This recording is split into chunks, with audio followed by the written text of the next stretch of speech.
Maksudnya ya ketika ada masalah di kemudian hari, terus langsung ya udahlah pisah aja gitu loh. Karena Jadi punya itu gitu ya? karena udah punya perjanjian pranikah jadi kayak tidak mau mengusahakan ketika ada masalah, tidak mau mengusahakan untuk, Iya, work iya. things out dulu. Kita gampang bilang terima kasih ke orang lain, Ya tapi tidak ke pasangan tidak sendiri ke ya. pasangan sendiri. Tapi kalaupun misalnya kita tahu bahwa boleh loh nunda punya anak, kayaknya ya kita tetap pengen langsung punya anak juga aja sih biar Kayaknya aku nggak. biar goal-goals-nya cepet.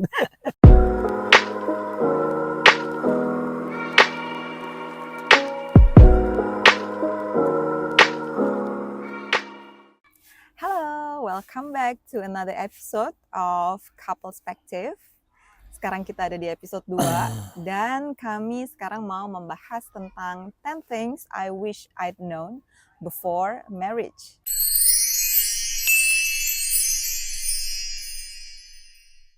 Dan kami sudah riset dulu nih, riset kecil-kecilan aja lewat beberapa website. Sebenarnya apa aja sih 10 hal yang seharusnya kita tahu sebelum kita memutuskan untuk menikah. Oke, jadi kita membahasnya dibagi 2 bagian. Yang pertama dari website-website yang kita kumpulin gitu informasinya, kami ambil 5. Kemudian yang bagian berikutnya adalah yang menurut kami sendiri kami harusnya tahu dulu gitu sebelum kami menikah. Oke, kita mulai ya dari yang Berbagai sumber. Oke, ini ada yang pertama, marriage is not all about you. Because you can make it work on your own. Kayaknya ini bukan something yang baru ya. Kita kayaknya udah tahu deh kalau Namanya pernikahan. menikah ya hubungan 2 orang, dan kalau di Indonesia bahkan bukan hanya 2 orang tapi 2 keluarga gitu ya. Iya. Jadi menikah itu bukan untuk hanya memenuhi kebutuhan kita aja gitu, tapi juga Maksudnya satu orang gitu. Satu orang, tapi ya untuk Membangun kebutuhan family. bersama, ya establishing family gitu. Makanya dalam pernikahan itu paling penting itu ya mengurangi ego ya, gitu deh. Tapi yang namanya menikah, kalau menurutku tuh menikah tuh ilmunya tuh kayak nyetir mobil gitu nggak sih? Maksudnya kita bisa aja punya teorinya, tapi kita baru benar-benar belajar ya memang ketika praktek gitu. Tapi mungkin Teorinya paham tahu. sih, maksudnya mungkin kenapa ini jadi ada di tulisan tersebut, karena mungkin orang memang pada dasarnya tahu, tapi ketika dia menikah kaget gitu loh, dan Atau lupa kali ya. dan masih ada sifat egonya, pengennya dia yang diturutin, pengennya dia yang didahulukan gitu ya. Iya. Sehingga lupa bahwa pasangannya juga punya needs juga gitu. Yang kedua ini never stop enjoying each other. Jadi ini ada satu studi di Italy tahun 2005 yang mereka menyatakan bahwa the in love phase last about a year gitu. Jadi fase bulan madu itu Paling cuma setahun gitu ya. gitu maksimal setahun. Nah ini benar banget sih gitu ya. Fase senang-senangnya itu ya tidak akan Last forever gitu ya. Tapi bukan berarti juga terus ketika menikah senang-senangnya di awal doang, habis itu menderita semua, ya enggak. Maksudnya sama lah kayak hidup, namanya hidup itu ada naik turun, ada fase bahagianya, ada fase susahnya. Pun demikian juga dengan marriage gitu loh. Marriage itu ya ada fase bahagianya, ada fase susahnya gitu, yang dua-duanya ya harusnya dihadapinya sama-sama. Iya, betul. Apalagi kalau sudah dihadapi permasalahan ya. Mungkin yang bikin orang akhirnya nggak berbunga-bunga lagi adalah ketika dihadapi misalnya dengan bayar cicilan atau misalnya anak sakit. Jadi ya pikirannya udah nggak yang ke hal-hal bucin-bucinan, tapi how to make that work. Ya justru yang perlu di-highlight adalah ketika menikah adalah bagaimana menjaga supaya hubungan dengan pasangan itu tetap mesra gitu ya. Itu yang justru harusnya belum menikah itu dikasih tahu gitu. Setelah fase honeymoon ya untuk bisa mesra itu adalah sebuah kerja keras gitu ya. Dan kerja bersama. Jadi nggak bisa hanya di satu awal orang aja gitu ya. Di awal menikah mungkin itu terjadi secara natural, tapi setelah 1 tahun Ya, kalau mau tetap mesra ya memang harus diniatkan gitu kan. Maksudnya tetap meluangkan waktu untuk bersama gitu ya, nge-date misalnya, Ya, pergi enjoying your berdua. favorite foods together atau Meskipun punya anak ya, tapi tetap harus punya waktu untuk berdua. Oke, terus yang nomor 3? Nomor 3 ini be prepared to adapt as people's opinion and behaviors can change over time. Betul. Karena biasanya dalam pernikahan yang namanya manusia, mereka tuh pasti kan tumbuh ya. Kadang-kadang dengan mereka banyak membaca, misalnya si individualnya ini dengan membaca sesuatu, nonton podcast, melihat sosmed, bisa jadi perspektif dia berubah gitu. Ya artinya perlu dipahami bahwa misalnya ketika pacaran dia sifatnya seperti ABCD misalnya, belum tentu ya ketika sudah menikah dia akan tetap seperti itu gitu ya, bisa jadi dia akan berubah juga gitu. Dan sama aja kayak misalnya dalam perkembangan spiritual sih, bisa jadi pasangan ini tadinya di level yang sama gitu loh dalam praktek beragama, terus along the way salah satu menjadi lebih alim, yang lainnya lebih religius, yang satunya nggak bisa ngikutin. Yang satu tetap masih mau duniawi, yang satu udah sadar gitu. Udah sadar. Nah ini gitu. Juga tetap, yang ini juga yang perlu diantisipasi ya. Dan mungkin banyak juga orang ketika menikah tidak siap dengan hal ini, jadi kaget gitu ya, dan terlambat untuk beradaptasi terhadap perubahan bisa terjadi. Tapi kalau misalnya ini disadari dari awal sebelum menikah, mungkin bisa diantisipasi gitu ya. Nomor 4. Yang nomor 4 ini talk about everything.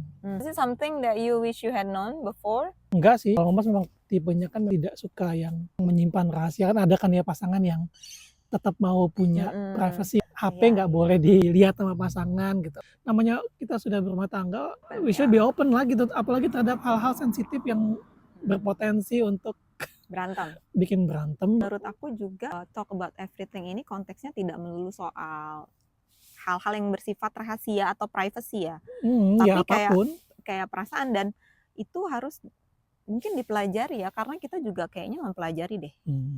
Ya maksudnya kalau salah satu ngambek itu kan hasil dari dia tidak bisa mengungkapkan apa yang dia rasakan.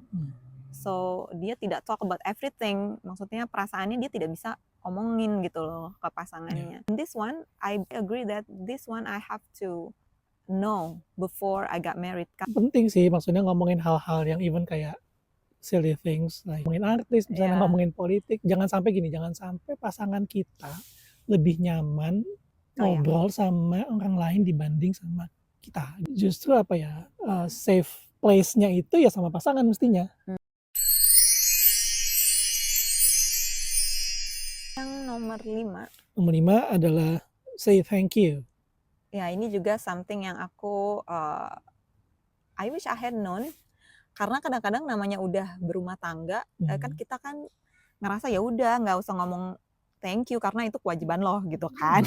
Padahal penting. Padahal ya sebenarnya penting lah, kayak cuman sekedar dia bikinin Indomie kayak gitu ya, atau sekedar bersihin rumah.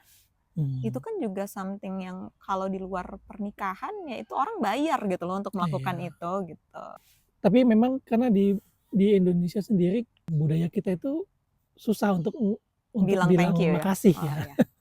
Yang memang itu harus dilatih dari kecil ya. Maksudnya harus sesuatu yang besar gitu ya. Hal-hal kecil tuh appreciate a small thing gitu ya. Itu yang harus dilatih dari kecil, bagaimana kita mengucapkan terima kasih untuk hal-hal yang kesannya itu sepele, even kesannya kayak yang itu memang kerjaannya dia. Did you know already about this one? Jangan-jangan nggak tahu juga ya. Ternyata sepenting itu loh bilang terima kasih. Ya mungkin karena memang kita dididiknya sebagai orang Indonesia, kita tidak mudah untuk expressing our feelings. Dan gini juga kita gampang bilang terima kasih ke orang lain. Ya tapi tidak ke pasangan sendiri. Tidak ke pasangan sendiri.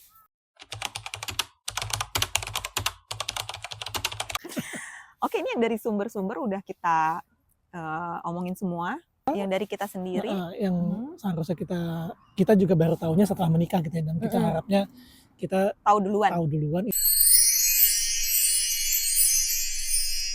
Itu yang pertama, boleh loh nunda untuk menunda punya punya anak. anak.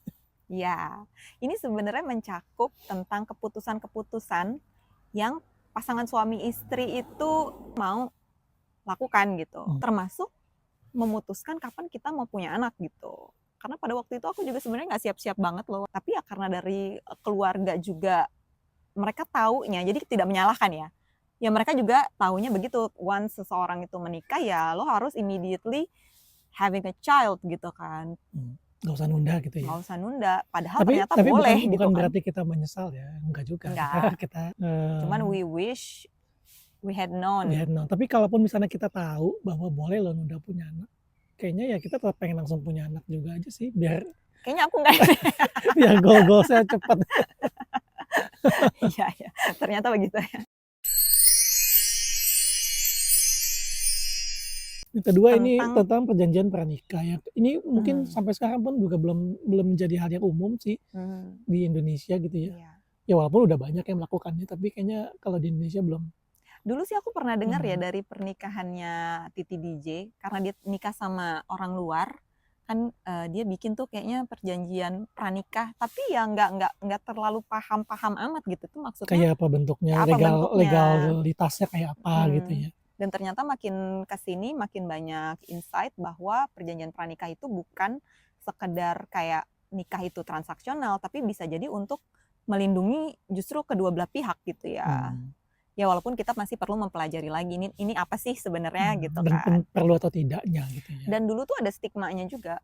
Kalau menikah pakai perjanjian kayaknya nggak cinta banget gitu ya. Kesannya kayak berharap. Kayak nggak tulus banget gitu dan ya. Dan kayak entah juga cerai gitu.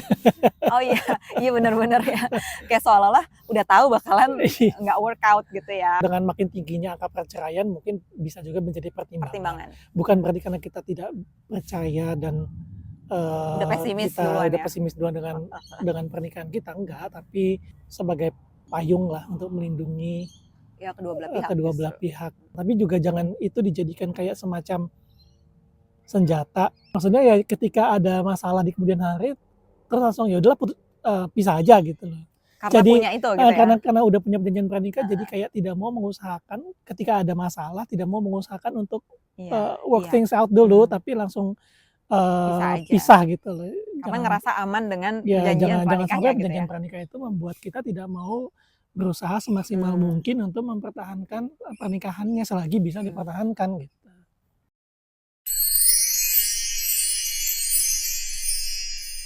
Kemudian yang ketiga tentang pisah harta. Ini kaitan sama nomor 2 sih sebenarnya. Yang dulu tuh mikirnya kalau pisah harta berarti ya hartanya jadi masing-masing. Padahal pisah harta itu juga berarti memisahkan hutang.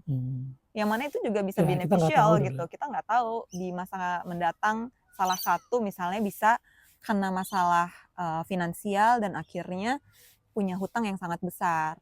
Maksudnya kalau kita pisah harta, maka yang habis itu hanya harta salah satu. Yang satu tuh masih aman.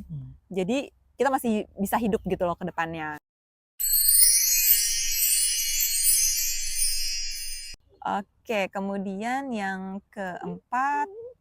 It takes a village to maintain a marriage. Benar itu. Selama ini kita taunya cuman, aku taunya cuman it takes a village to raise a kid. Padahal it also takes a village untuk bikin suatu marriage itu works. Jadi bukan pekerjaan benar-benar dua orang, walaupun memang pemeran utamanya ya si suami istri itu. Namun lingkungan itu juga ngaruh, ipar-ipar, mertua gitu ya, bude-bude, om, bahkan lingkungan kerja pun gitu. Sangat berpengaruh. Kita waktu menikah kita nggak tahu kalau itu punya pengaruh besar terhadap pernikahan. Ya, alhamdulillahnya sih kita banyak dapat support dan dukungan gitu ya. Justru harusnya kayak keluarga besar dari dua belah pihak itu ngasih support gitu, bukan hanya demand untuk kita selalu ngasih keuntungan atau demand untuk kita selalu dengerin apa yang mereka mau gitu kan. Karena bisa jadi pasangan itu menikah nggak ada yang selingkuh, nggak ada yang kenapa-kenapa, tapi ya karena nggak kuat sama tekanan keluarga salah satu pihak, misalnya kayak gitu. Atau ya godaan dari lingkungan apa, kerja. lingkungan kerja. Lingkungan kerja tidak menghargai bahwa si pasangan ini sudah udah menikah. Pun teman-temannya gitu ya, misalnya teman-temannya tetap nuntut untuk ya.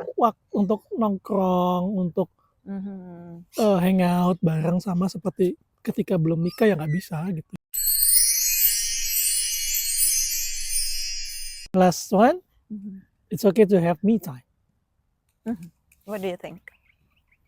Sebenarnya ini bukan sesuatu yang berharap tahu sebelum nikah sih. Maksudnya maksudnya ya sebelum menikah emang tahu bahwa it's okay untuk punya me time.